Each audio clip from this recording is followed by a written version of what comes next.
Hello, my friends, and welcome to metroTV. I'm Andy Hoig, your host, publisher, and CEO of Metro Magazine.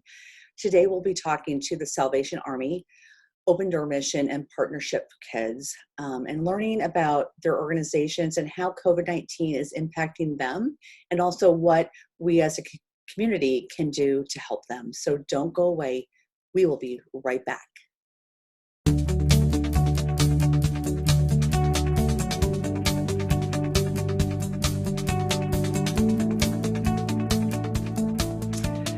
Hello, everyone. I am here with Candace Gregory. She is the president and CEO of the Open Door Mission. Candace, thank you so much for joining me today.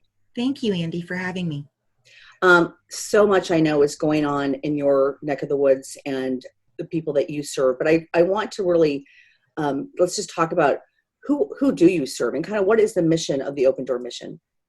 Well, the Open Door Mission serves men, women, and children that are experiencing homelessness and living in poverty. And we meet the basic needs of individuals and families to inspire hope for lasting change with the goal to break the cycle of homelessness and poverty. And with everything going on right now with COVID-19, let's just talk a little bit about how this has impacted your organization.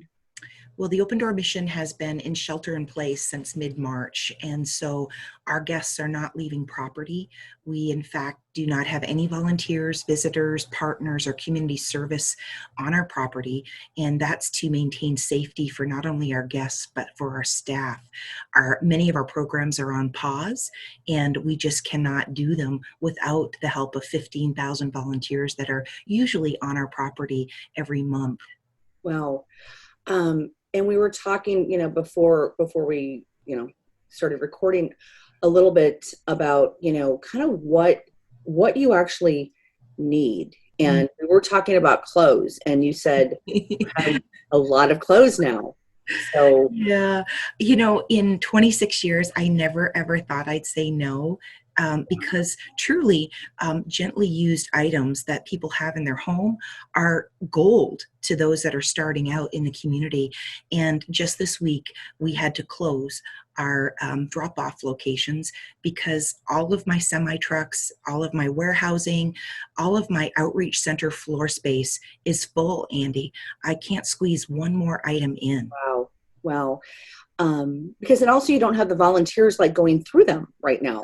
Absolutely. And, I usually serve approximately 10,000 families a month in our outreach programs that are, families living paycheck to paycheck, trying to make ends meet, and we're not open, and we don't know when we'll be open. Yeah. And I think that's the thing in talking just to other organizations or people in general is not knowing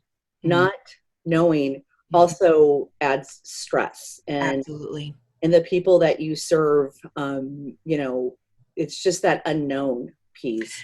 Absolutely. We served almost 9,500 families through our COVID-19 relief drive-through services, and people were so grateful. But right now, we've had to put everything on pause except for safe shelter and quality care. Okay. Well, let's talk about, so what are your immediate needs? How can the community help you? I ask people to visit our Open Door Mission website and click on our COVID-19 relief. We not only have items from our wish list that you could purchase and have delivered to us, but we also have volunteering from home. It's really important, Andy, that people realize that they can still make a difference from home, whether it be putting sack lunches together, whether it's making these fabulous washable face masks, because we do have, although for social distancing, we've lowered our shelter numbers, we still have well over 450 men, women, and children experiencing homeless. And so every one of them has to be washed and then sanitized and ready for the next day so that people can wear those masks throughout our campus. We also have people making sunshine jars full of little candies and treats and inspirational words of encouragement. And it's been very interesting to see people still make the impact, really overwhelming considering how much they're going on in their own lives. So what is a sunshine jar? I was hoping to have one for you today. And it's a mason jar, not a Clorox Okay. box. Yeah. It's a mason jar, and inside is little Halloween size candies, and then you little pieces of paper, and you open it up and it says, "You're special. You can do it. Stay sober." Like little pieces of paper. So if somebody's Okay. having a bad day, they can take a little chocolate. Chocolate solves everything, and then you just open the paper and you read Yeah. it. And so we typically use them in our intake office when you're experiencing homelessness for the first time. We just give you one. But right now, we have so much mental health issues going on, Yeah. anxiety, that we're going through our sunshine jars. Just that they're flying off our shelves. Yeah. And I think like we both agree is like the not knowing adds so much stress, Mm, and it can lead to anxiety, panic, depression, um, that we all feel, but especially people that are also in a place of uncertainty to begin with, absolutely. then you Yes. add that on. Yes. So I love that idea. So we're gonna let's look ahead. So um, what do you anticipate? And this, I mean, obviously is a question that, you know, who knows, but on some level, what can you anticipate in Sure. the months, like throughout the rest of the year? Absolutely. We have some unprecedented times which have caused unprecedented costs. We now are spending money in areas that we never, as a nonprofit, felt we would be. We are buying sanitation supplies and PPE equipment.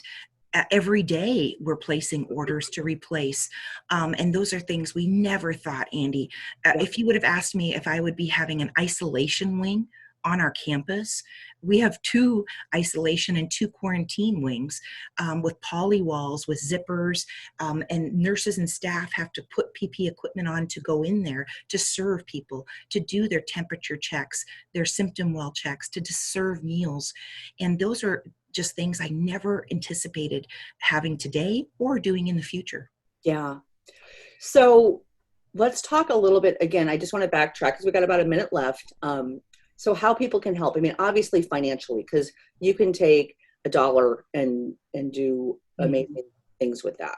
Absolutely. We can stretch $1 into 3 with not Yeah. having to pay the taxes. And with being able to buy food at bulk at the food bank, it's quite a Yeah. difference between 17 cents a pound and having to buy it at cost. Yeah. So donate financially. You're not taking, so if we create, let's say I'm going to create 10 mason or sunshine jars, where can I take them to? Sure. Any of your food drives, you'll bring directly to our kitchen, but any of your new items like sunshine jars, washable face masks, Okay. those type of things, you'll bring directly to our administration building. We're Okay. open Monday through Friday, 8:30 to 5. And what's the address of that? That address is 2828 North 23rd Street East. Okay. And if you visit our website at opendoormission.org, click on the COVID-19 updates, you'll be able to find all that information. Well, thank you again, Candace, for joining me today. I'm definitely going to check back with you in the Thank next you. month or so and just kind of see where things are at. You're doing such important work. My goodness. Thank you, Andy. And please continue to keep us in your prayers, especially our 25 guests and staff that are positive for COVID-19. Yeah. All right. Thank you again. And Thank you. I will talk to you soon. Mwah. Bye.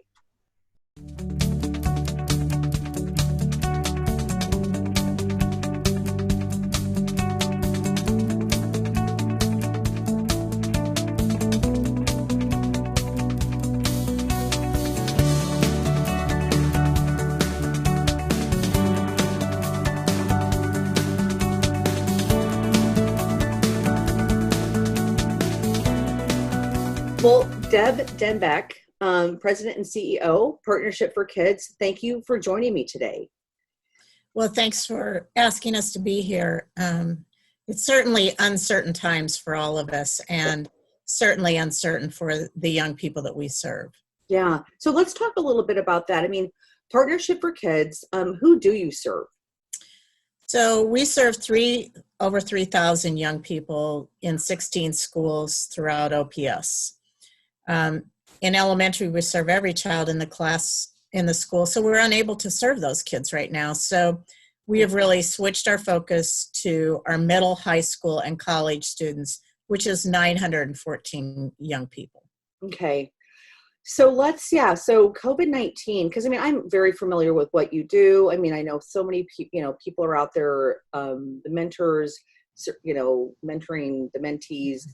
But how has COVID-19, how has this impacted your organization? Well, it's impacted in a big way, but we were fortunate before we left the office that we kind of set parameters, and we really wanted to be in touch with our young people at least twice a week. Because we know that this is such uncertainty times. We wanted to make sure that they were safe, that they were healthy, they had food security, and that we could keep them engaged in both their academics and in partnership for kids. And so that's what the premise of what we've been doing is, really trying to keep that connection. Yeah. Because kids are just suffering from pure isolation right now, like many of us are. Yeah, and I think even more so for kids because they're used to having their school activities or being out and about. I think it's even more possibly stressful on them than it is on adults because they're not quite sure how to cope with this. It's very stressful, and we serve a lot of young people that growing up in some very adverse situations, and so we might have language barriers, cultural barriers on really what is the coronavirus? What does it do? How does it act? We're not even for sure on that. So you put in all the other barriers, and it makes it very difficult. And, families are scared, kids are scared, and it just creates a greater social isolation. Yeah. So let's talk a little bit about partnership for kids. I mean, what are your immediate needs right now? Well, as we go into the summer, obviously funding is huge, Andy. I mean, I'm not going to, make anything out of it. It's funding. And here's the impact that somebody can have. So $5 a day will sponsor a young person in our program. $35 a week, $150 a month. Those types of gifts will really help. Okay. Whether they come on Omaha Gives coming up, whether they go through our website, whether they go through our Facebook page, those are immediate gifts that can really help. The other thing is we're in the midst of graduation. We're just graduating 22 young people from college, 95 from high school. And we provide, in particular for our high school graduates, we provide a college basket for them, which is a college care basket with sheets, towels, detergent, all the kind of necessities that they need to start their college career. Yeah. So those are 150, and those also provide care for that student as far as check-ins, meetings on the college campus. But even if people can just buy the laundry detergent or the hand sanitizer, any of our toothpaste and toothbrushes, any of those things that we need for those baskets, that is just critical right now. Because I know a lot of people, I think every nonprofit, having the cash, having the money is really important. I also know right now with a lot of families, if they can include their kids in creating a basket or giving you stuff for a basket, that kind of is teaching them about something money is important, but it also is that physical act of creating something for somebody is important too. It's paying it forward. And, these young kids, we need to celebrate them. For goodness sakes, this is a group that's been stripped of prom, of graduation, all the rites of passage that are so important for young people to go on to the next step. Yeah. And so we're funding 74 of these because that's the amount that's going on our scholarship fund is 74. Right. So this is just immediate needs that we have. And it can help so much. And you're right, if a family can do it together and and make it a project, I mean, that is amazing. And we would greatly appreciate all the help that we can get in those particular areas. Yeah. So we've got about a minute left, and I just want to talk to you a little bit, just briefly. So we were talking, because a lot of what Partnership for Kids does is you've got your mentors and your mentees, and you're hooking people like together in the same room. So you were saying we're now doing that virtually. So we're doing Zoom meetings with our kids, and we're carrying on our curriculum because this is a curriculum-based program. Mm-hmm. So we've done, like, for our 8th grade going to 9th grade, we've done our programming on what's it going to look like to go to high school. And we're accepting new applications from our 6th, 5th, and 6th graders that are graduating from elementary school. So those are all the areas we're doing. And we're right now, celebrating the end of school because that's what we would be doing right now. Yes. So we're doing all those things to be connected. And along with that, we hope we have some type of summer programming. We know a good share of it will be virtual. We're hoping we can at least get our kids together in small groups, maybe in July. Yeah. Well, I'm going to look forward, because I'm going to follow up with you probably in the next month, maybe month and a half, to kind of see where you're at, and where the organization is at and what the needs are then. Because, things are just, they're changing daily. They are. Again, it's just like that uncertainty. You don't know which way it's going to go. And, but again, Partnership for Kids, such important work for so many young individuals in this community. Deb, I just thank you so much. Well, thank you, Andy. And however people can help, just let us know. And we will have everything on our website as well, which is www.p4k.org. Yeah. And please reach out. We can use all the help we can get. Yeah. Again, I'm going to talk to you in about a month or so, and we'll kind of follow up with this to see where you're at, and then how we can help you as well. So, Deb, thank you so much. Thank you, Andy. Appreciate the time. Yeah.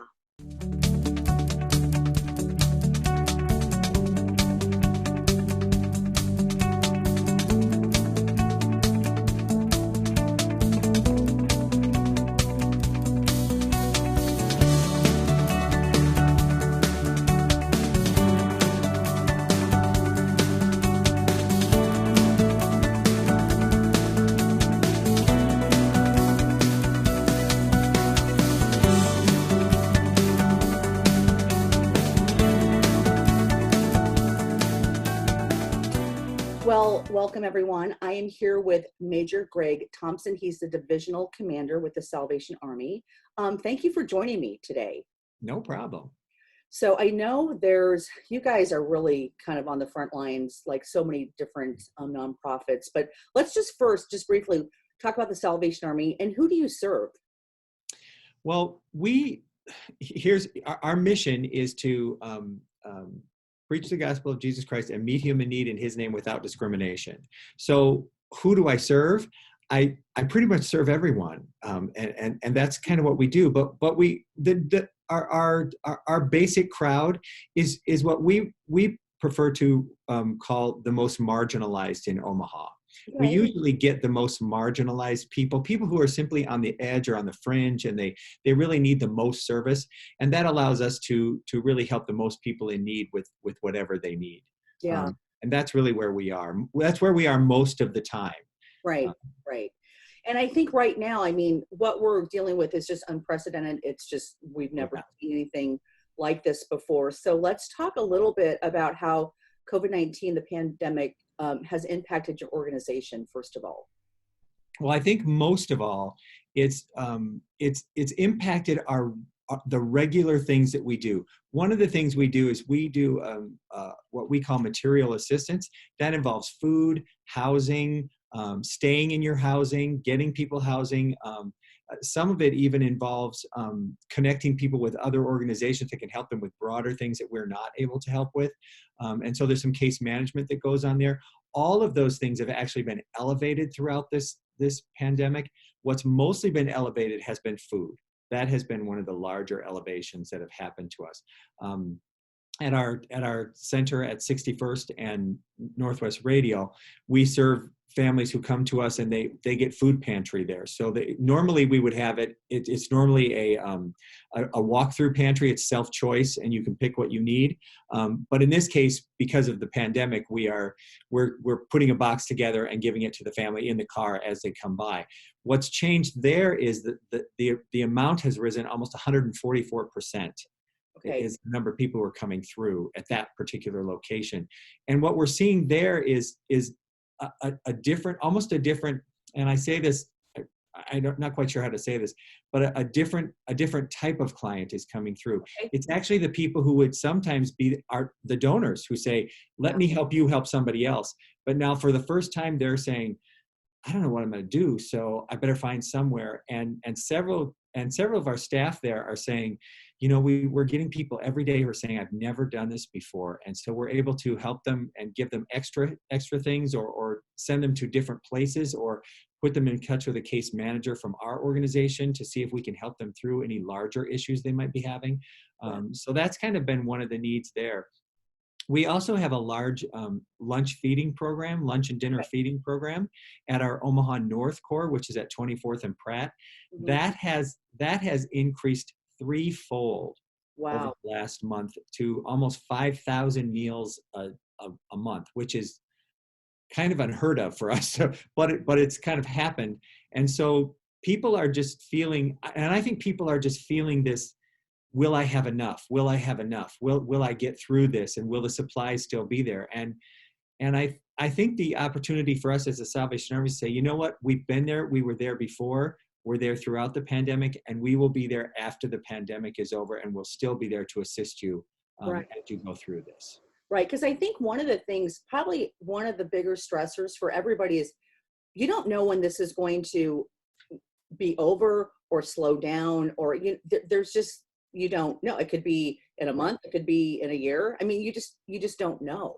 Right. And I think what we have been most concerned about is not necessarily this immediate response that we have been giving to the effort, which we're very grateful to be able to do. And we have some generous donors who've helped us do that. But we're really concerned about the later effects. Right. Evictions have been put on hold and mortgages can't be called in. So everybody's kind of like resting in that area right at the moment. Right. But by the end of summer, when those deadlines pass, those things can become real, and we're very concerned about the future. So we've tried to keep our focus on, okay, what do we need to do now, but what do we need to be concerned about in the future? So will we have enough? We're working on making sure we have enough case managers and enough people to talk to the extra folks we will see who need a conversation. They don't necessarily need a food box right now. They need a conversation about life and how they can keep living it. Yeah. So let's just talk. I'm going to backtrack.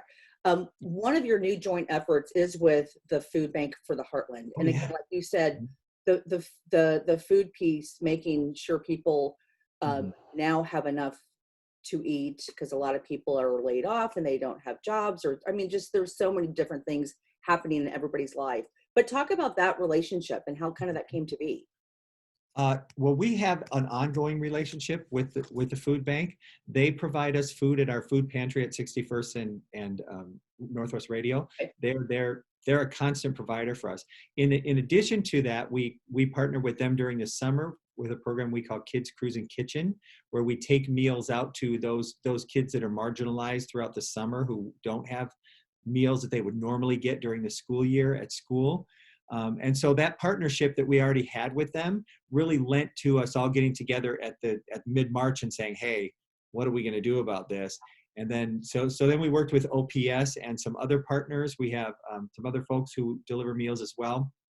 And we're all doing our part to hopefully catch those folks who don't get a meal from the school, but still need something from another organization. And that's been a really good partnership. The food bank has been wonderful in heading up and spearheading that entire effort. And we're grateful to be a partner with them. Yeah. So I want to talk, you've talked about immediate needs. So food. So like, what can somebody do today or next week or within the next month to help you? Do you need them to drop off canned goods? I mean, what do you need right now? Well, I think right now we really do need, we kind of need both. We need food.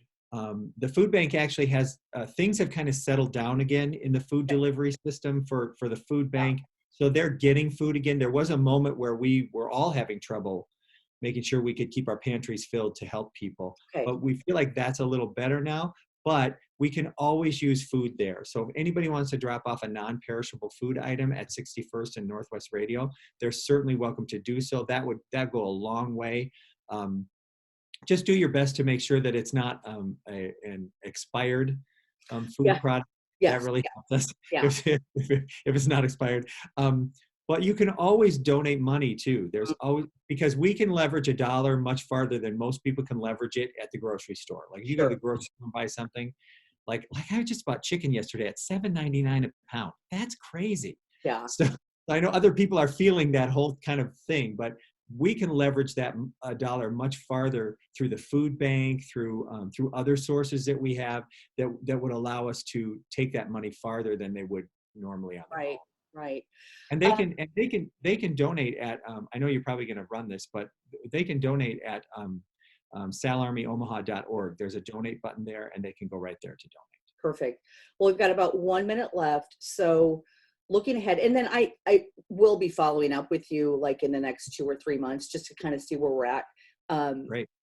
You know, you talked a little bit about anticipating the organization's needs, and it's really kind of hard to say, but I think you did kind of say it about people. What's happening now, 3 months later, is going to be a different story, and having case managers or team people being able in place to help these, you know, whether it's emotionally or whatnot, spiritually. Right.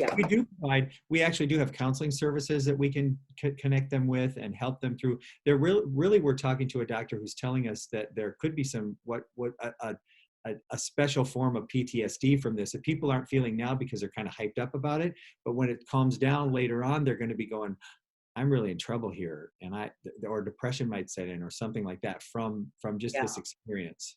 Yeah. And panic leads to depression. And so absolutely. Well, General Thompson, thank you. Or I'm sorry, Major Thompson. You can call me anything. That's fine. That's okay. That's a nice promotion. Thank you so much for joining me. And again, I'm going to look forward to having a conversation in the next month or two, just to kind of, find out where things are at with your organization and how the community can help and how you're helping the community. So I just really appreciate it. Great. Thank you so much for having me. All right. You're welcome.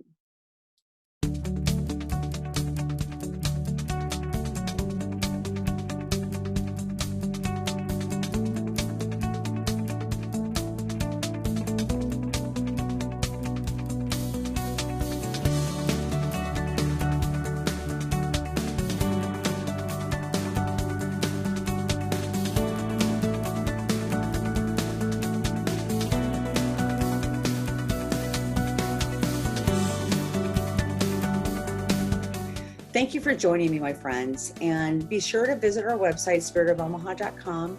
We've got updates on COVID-19 and also with the nonprofits and their fundraising events. So I look forward to seeing you back here next week, and just be safe and healthy.